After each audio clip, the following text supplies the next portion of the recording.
Karena semalam Mia merasa begitu bahagia, pagi ini usai subuh dia langsung turun dari kamar.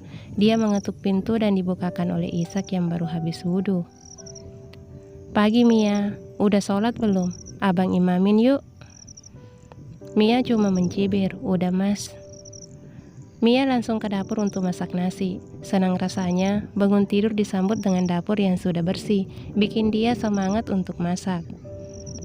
Ketika kembali ke ruang depan untuk mengelap meja, lemari dan benda-benda yang mudah kena debu, Mia mendapati Ishak tengah memasang sarungnya. Dagunya menjepit bagian atas sarung. Mia, sebentar." Ishak mengamatinya sesaat. Sarungnya sudah terpasang dengan tonjolan yang kelewat besar di perut. Lalu dia menautkan jempol dan telunjuk tangan kiri dengan jempol dan telunjuk tangan kanan hingga membentuk persegi panjang yang bisa membingkai wajah Mia dari jauh. Ishak berjalan masuk ke kamarnya di sisi kiri. Beberapa saat kemudian, keluar lalu menyodorkan kaos yang tidak dilipat pada Mia. "Masih pagi, sebaiknya tutup bagian atasmu pakai kaos." "Memangnya kenapa Tamas? Bajuku nggak seksi, nggak juga terbuka." "Mia, di mata sebagian lelaki, wanita berdasar itu meresahkan." "Maksudnya nggak pantas gitu?" Padahal daster batik Mia unyu-unyu. Jangan-jangan Mia jadi kelihatan seperti mama-mama gara-gara mengenakan daster. Jangan-jangan benar kata Pita kemarin kalau outfit Mia nggak banget, Mia jadi tidak pede.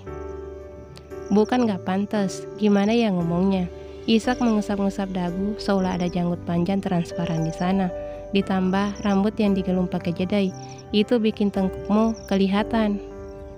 Ishak berdiri di depan Mia dan memberi siraman rohani di subuh hari. Tangannya teracu. Apalagi pagi-pagi begini, anak-anak imannya masih lemah. Memangnya apa hubungannya antara pagi-pagi dan imannya lemah sih mas?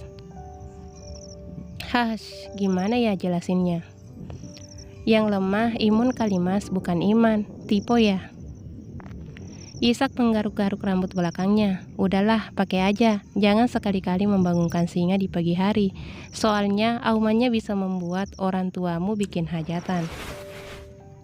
Mia mengangguk-angguk dan menimbang-nimbang kaos dari Ishak. "Tenang, nggak ada ulat bulunya."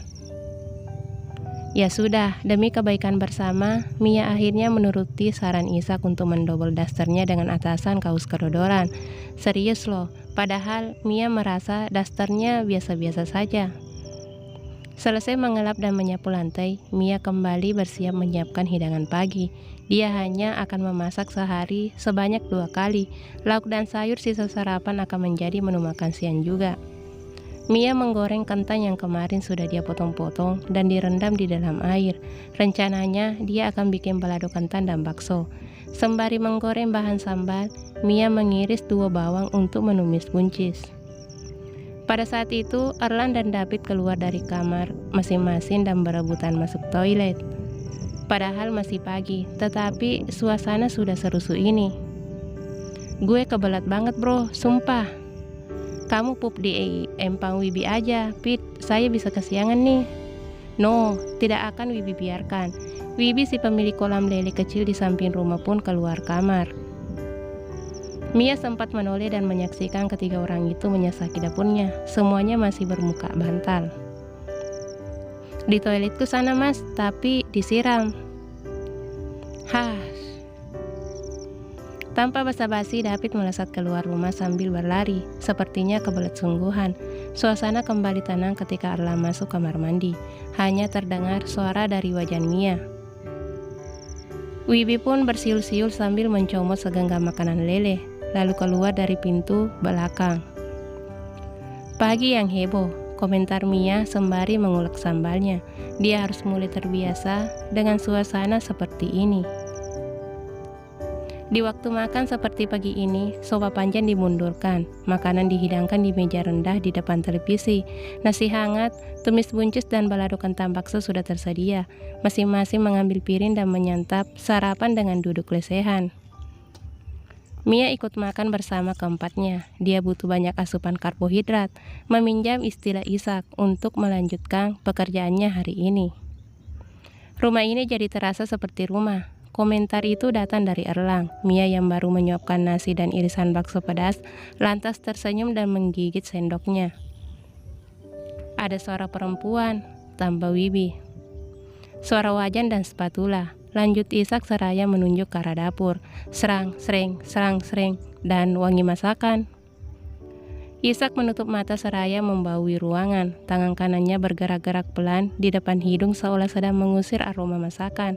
Tadi saat Mia mengoseng sambal untuk balado, seisi rumah bersin-bersin heboh. Biasanya aku yang di sana melakukan tugas-tugas Mia.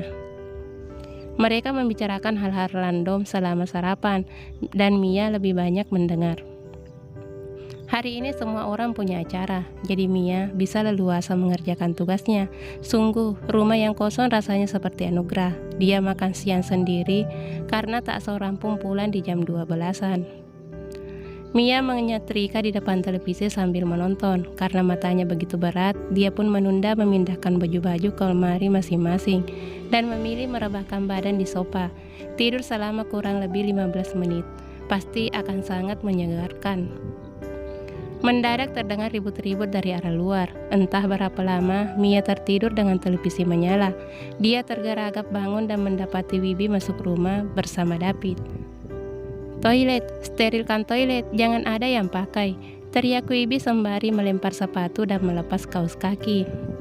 Mia terkejut karena kesan lembut Wibi tiba-tiba saja hilang. "Toilet kosong, Mas." Dia pun berlari meninggalkan Mia dan David yang melongo. David menggaruk kasar rambutnya yang tidak dikucir. "Kenapa, Mas?" Wibi murus-murus, terangnya. Maksudnya, Mas Wibi mencret. Tanpa sadar, suara Mia selalu meninggi saat diserang panik. "Nah, lu belum pernah kan lu lihat opa Korea mencret-mencret?" Saut Mia dalam hati. Dia gak kuat makan terlalu pedas. Mia langsung mengkerut. Dia memandang David khawatir. Kena juga dia. Sehari satu kesalahan. Kalau begini ceritanya, bukan Mia yang perlu khawatir apakah 3 bulan ke depan dia bisa keluar dari rumah ini hidup-hidup. Bisa-bisa justru personel kontrakan Dewi yang tewas satu persatu gara-gara ulahnya. "Maaf, Mas, Mia kan gak tahu kalau Mas Wibi gak kuat pedas." "Gak apa-apa, bukan salah lo." Mereka dikejutkan oleh teriakan dari arah kamar mandi. "Mules!" Yang dilanjutkan dengan serentetan bunyi petasan dari dalam bunker. Pret, prepet, prepet, prepet, pret. "Sakit." Mia dan David berpandangan salah tingkah, malu sendiri. Mia langsung melengos dan mencoba menyibukkan diri dengan lipatan bajunya, sedangkan David berdiri canggung. "Jenis senjata macam apa itu?" bisik David, kemudian suaranya nyaring, melengking dan meliuk-liuk di akhir. David lalu berteriak, "Woi, kerannya dinyalain." David mendesah lantas memijat pelipisnya. "Tolong cariin obat dulu buat Wibi." Siap, Mas." Harusnya itu yang dilakukan Mia sedari tadi, tapi entah kenapa serangan bom dari dalam WC itu terasa menghipnotis, membuat Mia justru terdiam membisu. Wibi tertidur setelah bolak-balik ke kamar mandi, badannya sampai lemas. Setelah semua orang sampai di rumah, Mia harus menjelaskan ulang pada mereka yang bertanya tentang apa yang menimpa Wibi. Wah, padahal baru tadi pagi dipuji-puji. Bahaya juga tangan Mia ini, mengandung tulah. Ishak justru terkekeh-kekeh menanggapinya. Kirain kita doang yang kena tulahnya. Ternyata Wibi belakangan dan lebih dahsyat, sampai murus-murus.